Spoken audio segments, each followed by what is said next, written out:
Assalamualaikum warahmatullahi wabarakatuh. Pada video kali ini saya akan menjelaskan bab terakhir yang akan kita bahas di mata kuliah Akuntansi Keuangan Menengah 1, yaitu mengenai aset tidak lancar dimiliki untuk dijual. Merujuk pada definisi aset tidak lancar merupakan aset yang tidak memenuhi definisi aset lancar. Contohnya misalkan ada aset tetap dan aset tidak berwujud yang minggu-minggu kemarin itu sudah pernah kita bahas mengenai dua aset tersebut. Kemudian pengertian mengenai dimiliki untuk dijual artinya adalah nilai tercatat aset akan dipulihkan melalui penjualan, bukan digunakan dalam kegiatan usaha. Sehingga suatu aset itu yang dimiliki untuk dijual adalah ketika entitas berniat untuk tidak menggunakan aset tersebut dalam kegiatan operasinya, namun berniat untuk melakukan penjualan. Aset tidak lancar yang dimiliki untuk dijual diatur tersendiri dalam PSAK nomor 58 revisi tahun 2009. PSAK 58 ini berlaku untuk semua aset tidak lancar, bukan hanya aset tunggal, namun berlaku juga untuk kelompok aset dan liabilitas terkait yang akan dilepas dalam satu transaksi tunggal atau disebut sebagai atau dengan istilah namanya kelompok lepasan. Pada PSAK nomor 58 mengatur bahwa suatu aset tidak lancar harus diklasifikasikan sebagai aset tidak lancar yang dimiliki untuk dijual ketika entitas tidak akan menggunakan aset tersebut dalam kegiatan operasi berkelanjutan, namun berniat untuk menjualnya dan memulihkan nilai aset tersebut melalui suatu penjualan. Nah, maka untuk dapat diklasifikasikan sebagai dimiliki untuk dijual, suatu aset harus memenuhi dua syarat utama, yaitu sebagai berikut. Yang pertama adalah berada dalam keadaan dapat dijual, dan yang kedua adalah penjualannya harus sangat mungkin terjadi. Jadi, aset tersebut bisa diklasifikasikan sebagai aset yang dimiliki untuk dijual harus memenuhi dua kriteria utama ini. Nah, sekarang yang pertama adalah berada dalam keadaan dapat dijual. Artinya apa? Artinya adalah aset ini sudah dalam kondisi siap dijual dengan syarat-syarat yang biasa dan umum diperlukan dalam penjualan aset tersebut. Contohnya, misalkan suatu entitas yang telah mendapatkan pembeli bermaksud mengalihkan gedung kepada pembeli setelah mengosongkan gedung tersebut. Jadi, karena syaratnya itu adalah berada dalam kondisi untuk siap dijual. Jadi kalau misalkan contoh gedung ini, maka ketika suatu entitas ini akan mengalihkan kepada pembeli, maka gedung tersebut dilakukan pengosongan. Sehingga pada saat gedung kosong tersebut, maka gedung tersebut itu bisa dikatakan pada kondisi yang siap untuk dijual. Nah, dalam rangka untuk mengosongkan gedung biasanya membutuhkan waktu yang diperlukan untuk mengosongkan gedung, maka waktu yang diperlukan tersebut merupakan hal yang umum dan biasa yang disyaratkan dalam suatu penjualan gedung. Jadi memang hal yang wajar bahwa ketika suatu gedung itu akan dijual oleh perusahaan, maka untuk pengosongan itu merupakan hal yang wajar. Lain halnya kalau misalkan entitas itu tadi terus menggunakan gedung tersebut sampai dengan selesainya konstruksi gedung yang kantor pusat yang baru. Jadi sebenarnya entitas ini ingin pindah ke gedung konstruksi yang baru, tetapi dia belum mengosongkan, padahal gedung tersebut statusnya untuk dijualkan. Nah, maka ketika entitas tidak bermaksud mengosongkan dan mengalihkan gedung sampai konstruksi gedung baru selesai, penundaan waktu pengalihan gedung yang ada ditentukan oleh entitas sebagai penjual menunjukkan bahwa gedung tersebut tidak tersedia untuk dijual.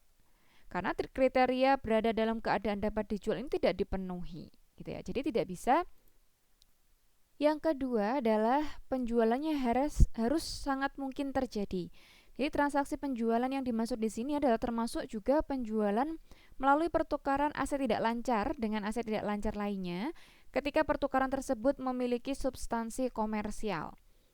Penjualan dikatakan sangat mungkin terjadi jika Yang pertama adalah manajemen berkomitmen terhadap rencana penjualan aset. Kemudian yang kedua, memulai suatu program aktif untuk mencari pembeli dan menyelesaikan rencana tersebut. Yang ketiga, aset harus dipasarkan secara aktif pada harga yang pantas sesuai dengan nilai wajar kininya. Yang keempat, penjualan diperkirakan memenuhi ketentuan pengakuan sebagai penjualan dalam waktu 1 tahun dari tanggal klasifikasi aset. Perpanjangan periode yang diperlukan untuk menyelesaikan suatu penjualan aset lebih dari 1 tahun disebabkan oleh peristiwa atau keadaan di luar kendali entitas dan terdapat cukup bukti bahwa entitas tetap berkomitmen dengan rencana penjualan aset. Jadi, suatu aset yang dimiliki untuk dijual itu periodenya hanya dimungkinkan atau diestimasikan memang terjual dalam waktu 1 tahun. Kecuali kalau misalkan ada hal-hal yang di luar dari kendali entitas, maka boleh, karena itu di luar dari kendali entitas. Jadi terdapat cukup bukti memang entitas tetap berkomitmen dengan rencana penjualan aset tersebut. Kemudian yang kelima adalah tidak mungkin terjadi perubahan signifikan atau pembatalan atas rencana penjualan. Nah, beberapa kriteria ini atau kelima kriteria ini harus dipenuhi agar aset dapat diklasifikasikan sebagai aset yang tersedia untuk dijual. Penilaian terhadap tercapainya kriteria tersebut mungkin akan melibatkan sebuah penilaian yang sifatnya subjektif dari manajemen. Misalkan dalam hal apakah manajemen berkomitmen memulai suatu usaha aktif atau dipasarkan secara aktif akan memerlukan pertimbangan dari manajemen. Jadi manajemen mungkin akan lebih mudah untuk tidak mengklasifikasikan aset tersebut sebagai aset tersedia untuk dijual dibandingkan harus mengklasifikasikan aset tersebut sebagai tersedia untuk dijual. Nah, ini ada beberapa contoh, ada satu contoh yang memungkinkan kemungkinan realisasi penjualan lebih dari 1 tahun. Jadi tadi pada konsepnya adalah suatu aset itu dikatakan bisa dimiliki untuk dijual ketika periodenya memang paling lama 1 tahun gitu ya. Nah, tetapi tidak memungkinkan bahwa ketika terjadi suatu kondisi di luar kendali dari entitas, maka ketika entitas itu sudah berkomitmen untuk melakukan penjualan, maka itu menjadi hal yang tidak masalah gitu ya. Nah, sekarang kondisinya ketika ada kemungkinan realisasi penjualan lebih dari 1 tahun. Contohnya, PT Sinar mendapatkan komitmen pembelian atas suatu aset tersedia untuk dijual, tetapi pada saat inspeksi dilakukan oleh pembeli, terdapat hal yang tidak diduga sebelumnya. Pihak pembeli menginginkan perusahaan melakukan uji kelayakan lingkungan terlebih dahulu, sehingga proses penjualan diharapkan baru dapat diselesaikan lebih dari 1 tahun. Aset tersebut dapat diklasifikasikan sebagai aset tersedia untuk dijual jika yang pertama, PT Sinar segera melakukan tindakan sebagai respon terhadap permintaan pembeli agar kondisi penjualan sangat mungkin terjadi dapat tetap terpenuhi. Jadi merespon tadi ya, pihak pembeli kan ini ingin melakukan uji kelayakan lingkungan terlebih dahulu dan prosesnya memang lebih dari 1 tahun. Tetapi bisa dikategorikan sebagai aset yang tersedia untuk dijual ketika yang nomor pertama ini terpenuhi. Kemudian yang kedua adalah hasil dari uji kelayakan lingkungan tersebut diharapkan baik. Jadi, nah, selain kriteria yang pertama, maka kriteria yang kedua ini harus terpenuhi bahwa hasil dari uji kelayakan lingkungan tersebut yang diinginkan oleh pembeli tadi hasilnya diharapkan baik. Sehingga ketika kondisinya memang prosesnya ini lebih dari 1 tahun, maka tetap bisa diakui sebagai aset yang dimiliki untuk dijual, asalkan memang misalkan dalam kondisi ini 2 kriteria ini memang terpenuhi, maka boleh dikategorikan sebagai aset tersedia untuk dijual. Nah, selanjutnya adalah pengakuan pada aset yang ditinggalkan. Jadi, suatu aset yang ditinggalkan begitu saja tanpa rencana akan dijual tidak boleh diklasifikasikan sebagai aset tidak lancar dimiliki untuk dijual. Alasannya kenapa? Karena nilai tercatat aset tidak dipulihkan melalui penjualan, tapi kemungkinan hanya ditutup atau dihentikan penggunaannya. Jadi, ketika ada aset yang ditinggalkan dan tidak dijual, berarti nilai tersebut akan ditutup. Jadi kemungkinan nanti nilainya akan ditutup atau dihentikan penggunaannya. Jadi tidak dipulihkan melalui suatu penjualan. Nah, selanjutnya kalau tadi kita sudah belajar mengenai pengakuan awal suatu aset tidak lancar yang dimiliki untuk dijual bagaimana. Sekarang adalah pengukuran awal. Jadi pengukuran suatu aset yang dimiliki untuk dijual. Nah, pada saat diklasifikasi sebagai aset tidak lancar yang dimiliki untuk dijual, maka suatu aset diukur pada nilai yang lebih rendah antara nilai tercatat atau nilai wajar neto. Di mana sebelumnya nilai tercatat caranya bagaimana Bu untuk menghitung? Ya, nilai tercatat suatu aset tersebut diukur melalui PSAK yang terkait mengenai aset tetap. Misalkan ya, PSAK mengenai aset tetap itu kan diatur pada PSAK nomor 16. Baru setelah itu ketika sudah ketemu nilai tercatatnya berapa, maka untuk menghitung atau mengukur aset tidak lancar yang dimiliki untuk dijual, maka diukur mana yang lebih rendah antara nilai tercatat atau nilai wajar neto. Di mana nilai tercatat adalah nilai terakhir yang diakui pada laporan posisi keuangan, sedangkan nilai wajar neto adalah nilai wajar dikurangi biaya untuk menjual. Biaya untuk menjual itu apa? Biaya untuk menjual adalah biaya yang akan terjadi ketika entitas melepas asetnya. Contohnya misalkan terkait dengan biaya transportasi dari penjual ke pembeli. Aset tidak lancar yang telah diklasifikasi sebagai dimiliki untuk dijual, maka tidak lagi dilakukan depresiasi. Jika pada awal pengakuan nilai wajar neto aset lebih rendah dari nilai tercatatnya, maka entitas harus mengakui sebesar nilai wajar netonya, sehingga terjadi rugi penurunan nilai. Maka rugi penurunan nilai aset tersebut langsung diakui di laba rugi pada saat awal pengakuan. Ilustrasinya, PT Andalan membeli mesin yang diakui sebagai aset tetap pada tanggal 1 Januari 2012 pada biaya perolehan 100 juta. Aset ini diestimasikan akan memiliki nilai residu sebesar 10 juta dan masa manfaat 10 tahun. Pada tanggal 1 Januari 2015, aset tersebut diklasifikasikan sebagai aset dimiliki untuk dijual. Nilai wajarnya 60 juta dan diperkirakan akan mengeluarkan biaya ongkos angkut ke tempat pembeli sebesar 2 juta. Diminta untuk dihitung dan mencatat dalam jurnal yang dibutuhkan. Nah, penyelesaiannya, yang pertama kita hitung dulu biaya depresiasi per tahun, di mana nilai asetnya tadi 100 juta dikurangi nilai residunya 10 juta dibagi masa manfaatnya 10 tahun, sehingga biaya depresiasi per tahunnya 9 juta.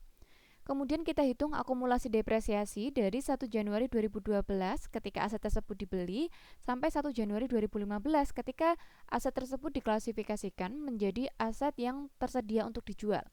Sehingga itu kan ada 3 tahun kan, maka 3 dikali 9 juta sama dengan 27 juta.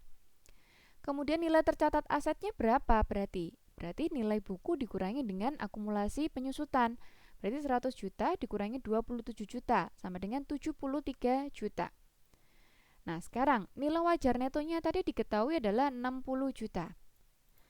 Nilai wajar ini berarti nilai wajar dikurangi dengan biaya untuk menjual, di mana 60 juta dikurangi 2 juta sama dengan 58 juta. Nah, kemudian nilai yang diakui adalah nilai yang terendah di antara nilai tercatat dan nilai wajar neto. Sehingga antara kedua hal tersebut maka nilai yang paling rendah adalah 58 juta. Sehingga terjadi penurunan nilai. Berapa penurunan nilainya?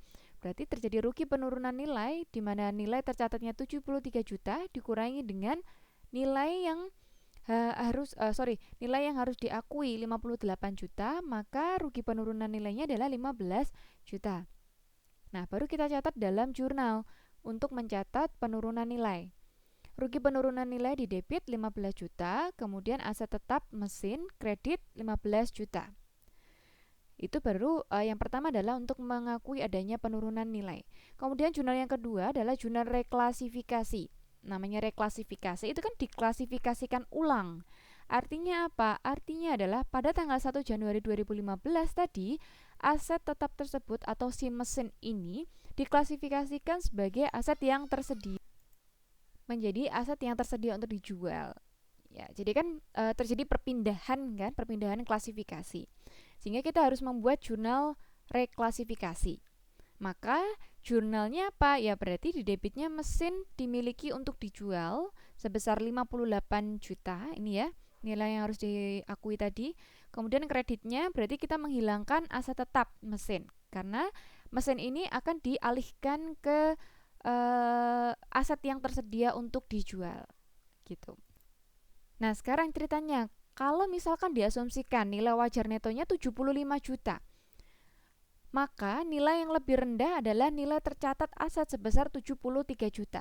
Kalau tadi kasusnya adalah nilai wajar asetnya 60 juta ya. Nah, maka sekarang kalau kita memilih mana yang lebih rendah, yang lebih rendah kan berarti nilai tercatat asetnya kan. Maka entitas tidak perlu mengakui rugi penurunan nilai, namun tetap perlu membuat jurnal reklasifikasi ke aset tersedia untuk dijual. Kenapa tidak ada rugi penurunan nilai, Bu? Ya kan karena nilai wajarnya lebih tinggi dibandingkan dengan nilai tercatatnya, sehingga tidak ada rugi penurunan nilai. Maka yang perlu dibuat hanya jurnal reklasifikasi. Nah, sekarang berarti kita memilih antara 75 juta dan 73 juta, ini yang paling rendah adalah 73 juta. Sehingga jurnal reklasifikasinya, debitnya mesin dimiliki untuk dijual sebesar 73 juta, kreditnya adalah aset tetap mesin 73 juta. Nah, sekarang kalau terjadi penurunan nilai, jika terdapat indikasi penurunan nilai, maka entitas harus menghitung besarnya penurunan nilai, yaitu sebesar selisih antara nilai tercatat dan nilai yang dapat dipulihkan. Penurunan nilai terjadi ketika nilai tercatat aset lebih tinggi dibandingkan dengan nilai yang dapat terpulihkan. Pada saat terpenuhi kriteria klasifikasi aset tidak lancar dimiliki untuk dijual, maka entitas mengakui nilainya sebesar mana yang terendah antara nilai tercatat dengan nilai wajar neto dan mengakui rugi penurunan nilai jika ada penurunan nilai. Nah, bisa kita simpulkan dalam tahap pengukuran awal. Yang pertama, ketika ada keputusan untuk menjual, maka harus dihitung dulu apakah terjadi penurunan nilai apa tidak, sesuai dengan PSAK nomor 48. Kemudian, sesaat sebelum reklasifikasi, maka harus diukur nilai tercatat, kemudian diupdate penurunan nilainya dan menghentikan adanya depresiasi atau amortisasi.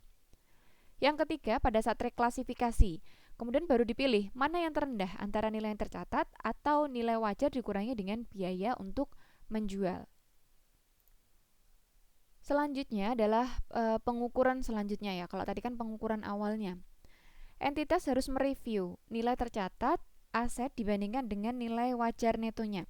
Jika nilai wajar neto mengalami penurunan lagi, maka dibandingkan dengan nilai tercatat terakhir, maka entitas harus kembali mengakui adanya rugi penurunan nilai. Jadi kalau misalkan ternyata nilai wajarnya turun lagi ya, maka kan perusahaan ini atau entitas ini harus mengakui adanya rugi penurunan nilai kembali. Tapi ketika terjadi kenaikan, maka entitas dapat mengakui pemulihan penurunan nilai tapi tidak melebihi akumulasi penurunan nilai yang telah dicatat sejak klasifikasi aset sebagai aset yang tidak lancar dimiliki untuk dijual. Jadi ketika terjadi kenaikan, maka tidak boleh mengakui pemulihan penurunan nilai, tidak boleh melebihi akumulasi penurunan nilai yang tercatat.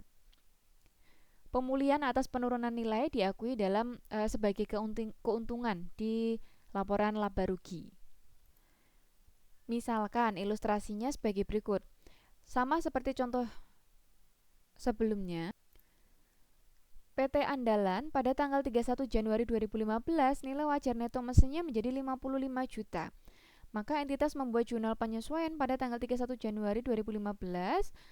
Debitnya rugi penurunan nilai sebesar 3 juta. 3 juta itu diperoleh dari 58 juta dikurangi 55 juta ya. Kemudian kreditnya ada mesin dimiliki untuk dijual sebesar 3 juta. Nah, kalau misalkan tanggal 30 Juni nilai wajar netonya mengalami kenaikan sebesar 57 juta. Dari yang terakhir tadi tanggal 31 Januari itu kan terakhirnya 55 juta kan. Berarti kalau tanggal 30 Juni 2015 naik menjadi 57 juta, berarti ada selisih, ada kenaikan sebesar 2 juta. yang diasumsikan pada tanggal 31 Januari sampai tanggal 30 Juni tidak terdapat perubahan nilai, maka PT Andalan harus membuat jurnal penyesuaian pada tanggal 30 Juni. Jurnalnya berarti debitnya mesin dimiliki untuk dijual sebesar 2 juta, yaitu selisih antara 57 juta dan 55 juta. Kreditnya adalah keuntungan dari pemulihan rugi penurunan nilai sebesar 2 juta. Nah, sekarang bagaimana pengukuran pada aset tidak lancar yang diukur menggunakan model revaluasi? Jika entitas menggunakan model revaluasi, maka aset harus direvaluasi ke nilai wajarnya sesaat sebelum direklasifikasi. Baru kemudian setelah direklasifikasi, biaya menjual dikurangkan dan diakui sebagai rugi penurunan nilai sebagai bagian dari laba rugi periode.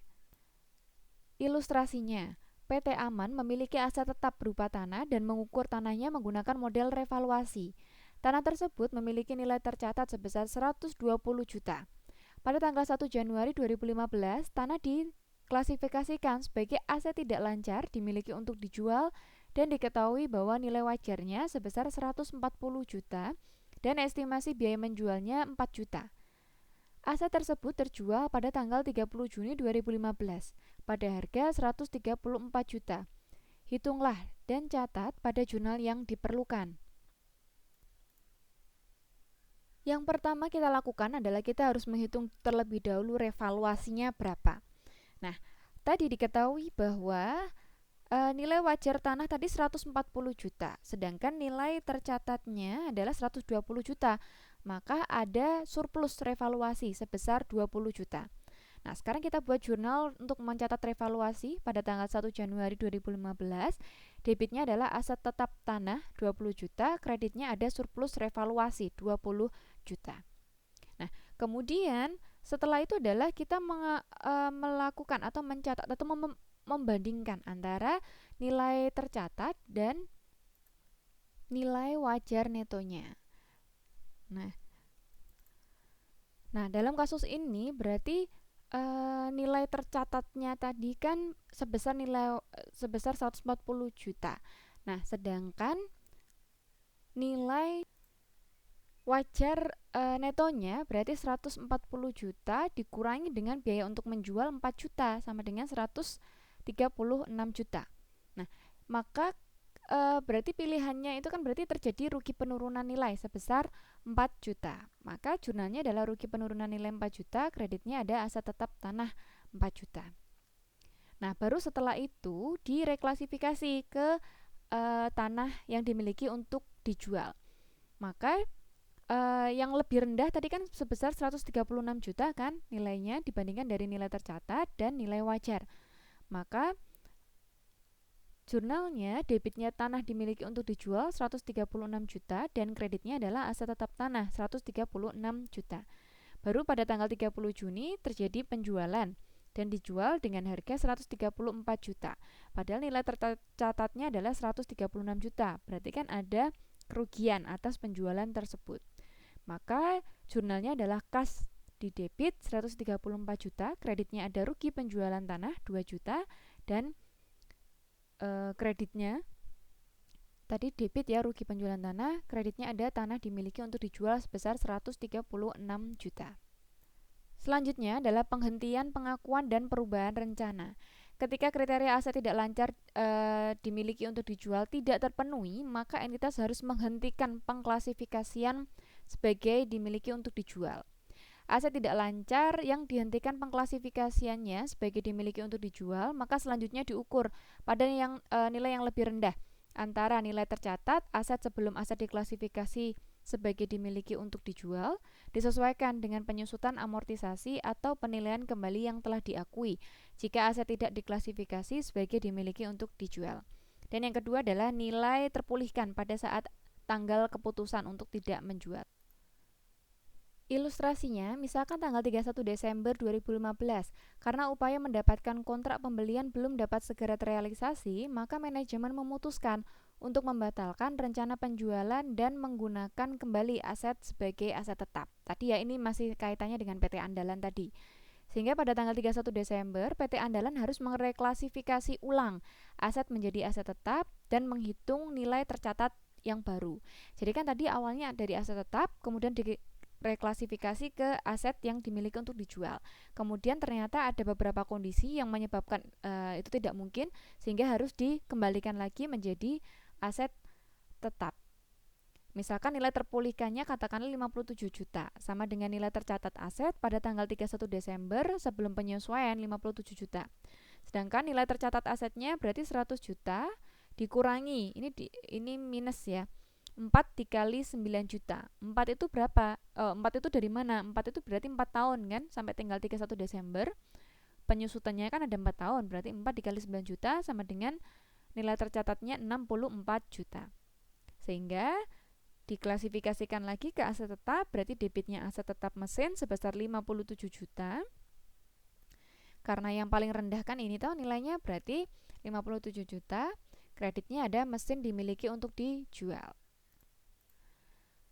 Kemudian selanjutnya adalah penghentian pengakuan. Penghentian pengakuan dapat terjadi ketika aset tersebut dijual.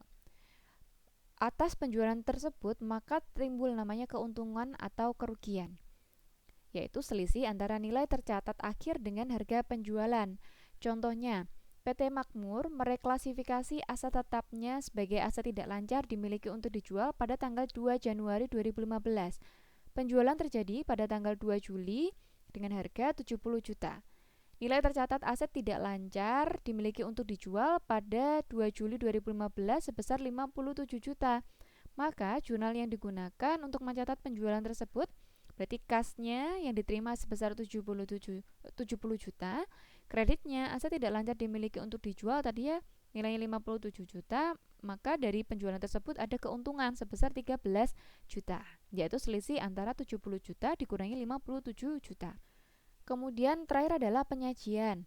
Aset yang diklasifikasikan sebagai aset tidak lancar dimiliki untuk dijual harus disajikan secara terpisah dengan kelompok aset lainnya dalam laporan posisi keuangan. Aset ini disajikan dalam kelompok aset lancar karena akan direalisasikan melalui penjualan dalam jangka waktu 1 tahun.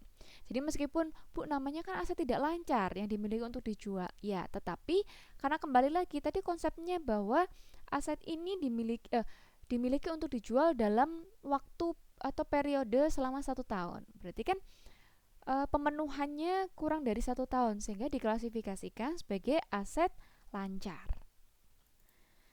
Nah, ini ada contohnya pada laporan perusahaan Astra Auto Parts ya. Di sini ada aset yang dimiliki untuk dijual pada tahun 2019. Nominalnya sekian. Kemudian pengakuannya bagaimana? Oh, ini loh pengakuan dan pengukurannya sudah dicatatkan di dalam CALK. Misalkan aset diklasifikasikan sebagai aset dimiliki untuk dijual ketika nilai tercatatnya akan dipulihkan, terutama melalui bla bla bla ini ya. Ini sudah ada di CALK. Kemudian, nah ini juga di CALK ya. Nilai yang tadi disajikan sebesar sekian itu dari mana nilainya? Oh, aset yang tersedia untuk dijual berarti ada tanah, ada bangunan, dan prasarana lainnya, dan aset lancar lainnya. Ini juga. Nah, mungkin itu saja yang bisa saya jelaskan pada bab atau materi ini. Kalau misalkan ada pertanyaan, mari kita diskusikan selama pembelajaran. Ya, jadi ini pertemuan kita yang terakhir ya, yang membahas mengenai aset tidak lancar yang dimiliki untuk dijual. Sekian video kali ini. Wassalamualaikum warahmatullahi wabarakatuh.